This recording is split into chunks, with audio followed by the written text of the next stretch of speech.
को सीधे लिए चलते अयोध्या, जहां पर उत्तर प्रदेश के मुख्यमंत्री योगी आदित्यनाथ संबोधित करते नजर आ रहे हैं। श्री राम जन्मभूमि तीर्थ क्षेत्र के सदस्य श्री अनिल मिश्र जी, गोपाल जी, तीर्थ क्षेत्र ट्रस्ट से जुड़े हुए सभी पदाधिकारीगण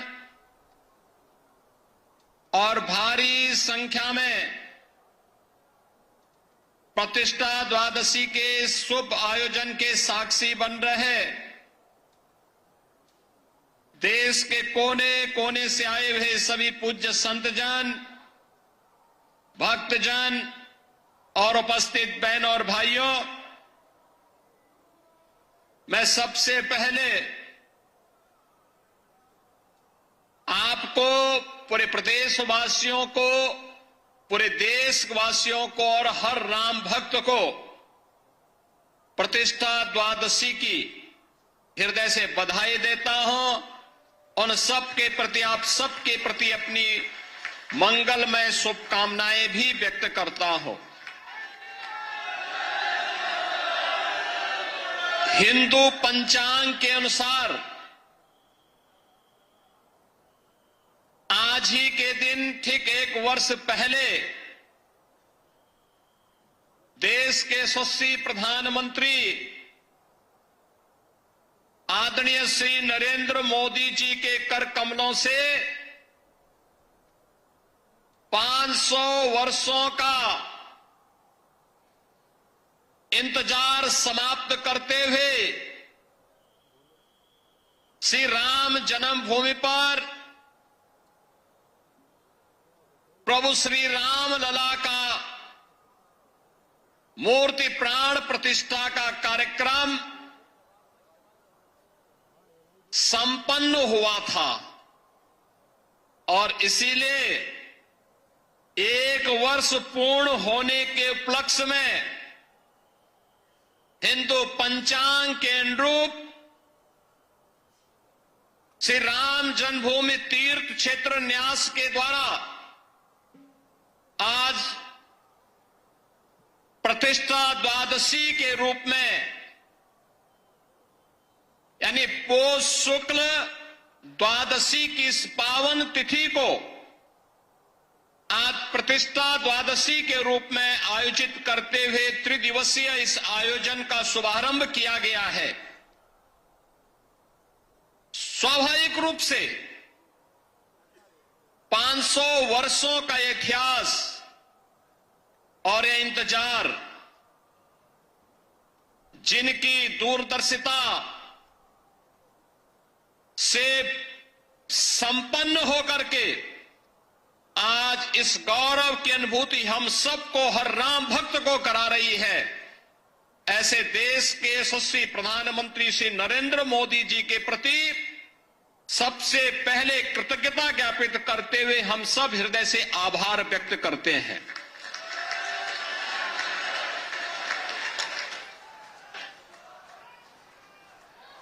बहनों और भाइयों,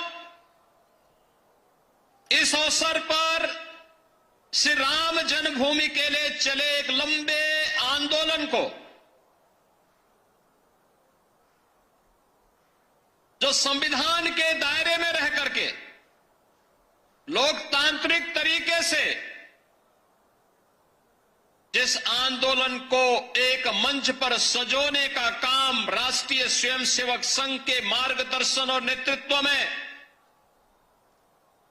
सरदेय अशोक सिंघल जी ने आगे बढ़ाने का कार्य किया था, आज उनकी स्मृतियों को भी नमन करते हुए उन्हें मैं विनम्र श्रद्धांजलि अर्पित करता हूं।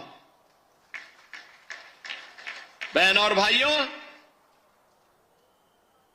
यहां पर जो बात अभी माननीय चंपत जी कह रहे थे, 22 दिसंबर 1949 रामलला का अपनी जन्मभूमि में प्रकटीकरण होना, जो इस पूरी लड़ाई की पृष्ठभूमि को आगे बढ़ाता हुआ आज इन स्थितियों में पहुंचा, कि हम 1 वर्ष की प्राण प्रतिष्ठा के कार्यकाल के उपरांत आज यहां पर एकत्र होकर के इस मंगल गान के साथ अभिभूत होकर के गौरव की अनुभूति कर रहे हैं। लेकिन इसके उपरांत भी अनेक ऐसी तिथियां आई जिन्होंने हर भारतवासी के सामने अग्नि परीक्षा के इस दौर से उसे ले जाते हुए न्याय संगत तरीके से मर्यादा के अनुसार धैर्य के अपनी अग्नि परीक्षा देते हुए हर भारतवासी गुजरा। लेकिन ध्येय सबका एक ही था, अयोध्या में श्री राम जन्मभूमि पर प्रभु राम लला का विराजमान हो, हर हाल में विराजमान हो। और इसके लिए इसका शुभारंभ होता है 9 नवंबर 2019 को, जब भारत की न्यायपालिका ने संवैधानिक तरीके से सर्वसम्मत से यह निर्णय सुनाया कि अयोध्या में जहां पर विवादित ढांचा था वह राम जन्मभूमि है और वहां पर एक ट्रस्ट गठित करते हुए प्रभु श्री राम लला के भव्य मंदिर के निर्माण का मार्ग प्रशस्त होना ही चाहिए। बहनों और भाइयों, यह कार्य संपन्न होने के उपरांत 5 अगस्त 2020 को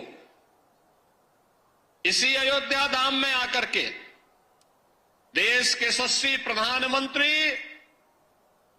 श्री नरेंद्र मोदी जी ने आकर के प्रभु श्री राम लला के भव्य मंदिर के कार्यक्रम का शुभारंभ किया और उसके उपरांत 22 जनवरी 2024 अगर हिंदू पंचांग के अनुसार हम देखें तो पौष शुक्ल द्वादशी के दिन, आज ही के दिन आदरणीय प्रधानमंत्री जी ने देश भर से आए हुए हर तबके के नेतृत्व वर्ग की उपस्थिति में पूज्य संतों के सानिध्य में 500 वर्षों का इंतजार समाप्त करते हुए रामलला को उनकी जन्मभूमि में प्रतिष्ठित कराने का काम किया था।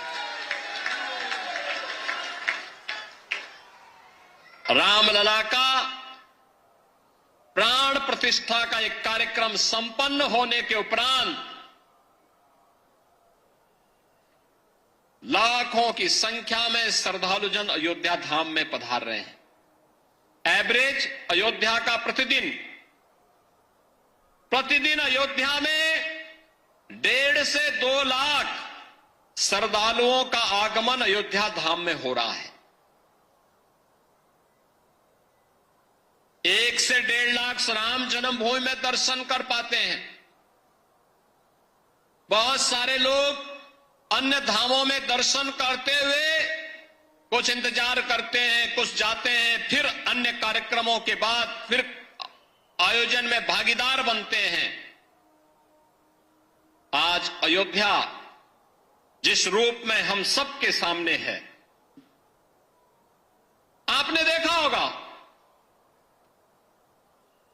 यह अवसर हम सबके लिए किस रूप में आया। किसी ने सोचा था अयोध्या के बारे में? कोई सोचता था 1 वर्ष पहले, 5 वर्ष पहले, 10 वर्ष पहले कोई सोचता था कि हमारा अयोध्या भी इस रूप में इसका अधिकारी है, इसको यह अधिकार प्राप्त होना चाहिए। 2014 के पहले, 2017 के पहले इस अयोध्या में बिजली भी नहीं मिलती थी। 3 से 4 घंटे बामुश्किल बिजली। स्वच्छता की कोई कहीं अता पता नहीं था। राम जी की पेड़ी में वहीं पर सरयू जी का जल सड़ता रहता था।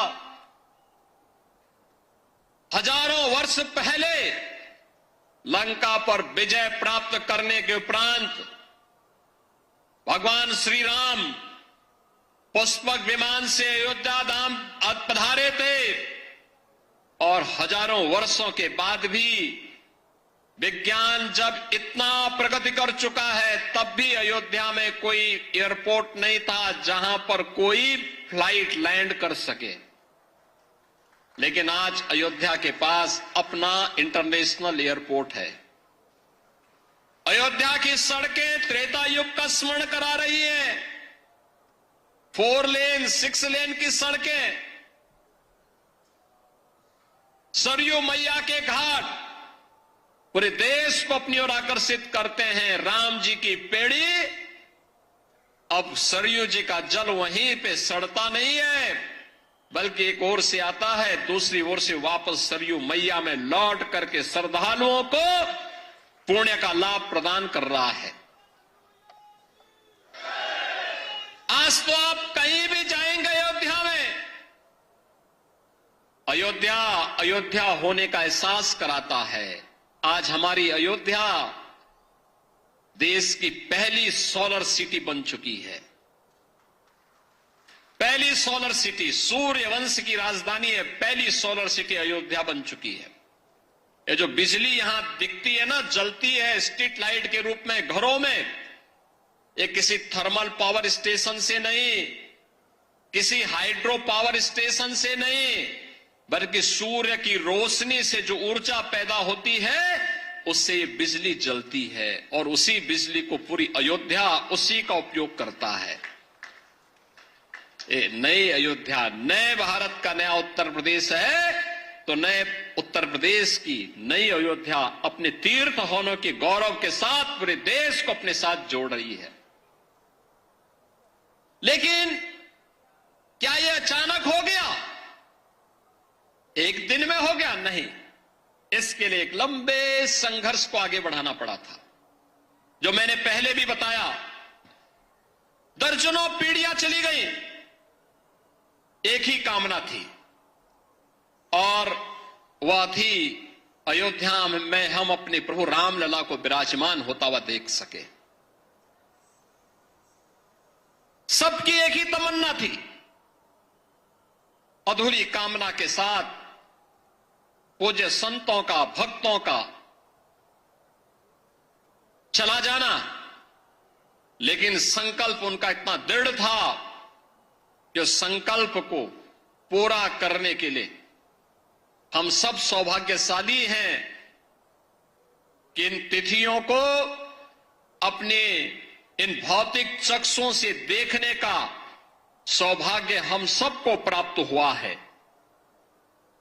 बहनों और भाइयों, रामकाज के इन सभी कार्यों के लिए त्याग और तपस्या पूज्य संतों की थी, राम भक्तों की थी, और उन अनगिनत राम भक्तों, कार सेवकों, पूज्य संतों, उन सब के हम सचमुच ऋणी हैं, जिनके कारण संघर्ष के साथ साथ अग्नि परीक्षा के दौर से गुजरते हुए भी वे अपने मार्ग से कभी विचलित नहीं हुए। और राम जन्मभूमि देश का एक ऐसा आंदोलन है, 500 वर्षों में, अगर आप 500 वर्षों में 1528 से लेकर के 6 दिसंबर 1992 तक के इतिहास को उठा करके देखेंगे, तो हर 15 से 20 वर्ष के अंतराल में हिंदू समाज फिर से संघर्ष करने के लिए, अपनी जन्मभूमि को वापस प्राप्त करने के लिए, अपने प्रभु की जन्मभूमि को वापस प्राप्त करने के लिए निरंतर कार्य करता रहा, संघर्ष करता रहा। जिस भाषा में शासन तंत्र समझता था, उस भाषा में उन्हें समझाने के लिए वह कार्य कर रहा था। और अंततः यह अवसर आया जब पूज्य संतों के सानिध्य में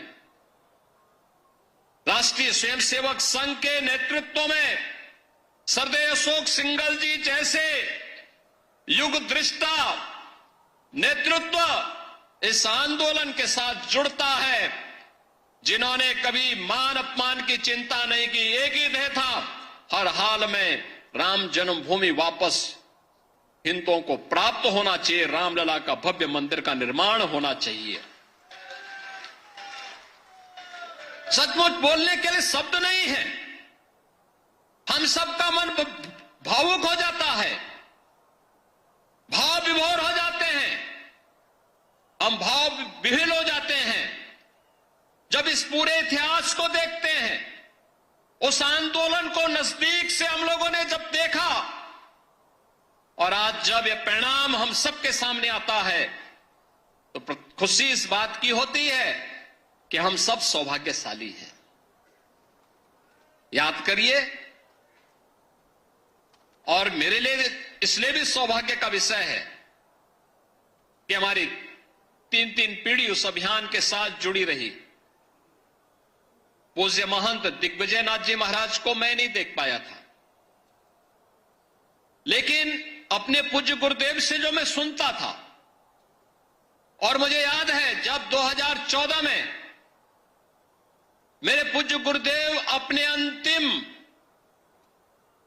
यानी उनके अंतिम श्वास चल रही थी, संजोग ऐसा था कि सरदेव अशोक सिंगल जी उस समय उनको देखने के लिए हॉस्पिटल में आए और अंतिम बातचीत भी उनकी सरदेव अशोक जी के साथ ही।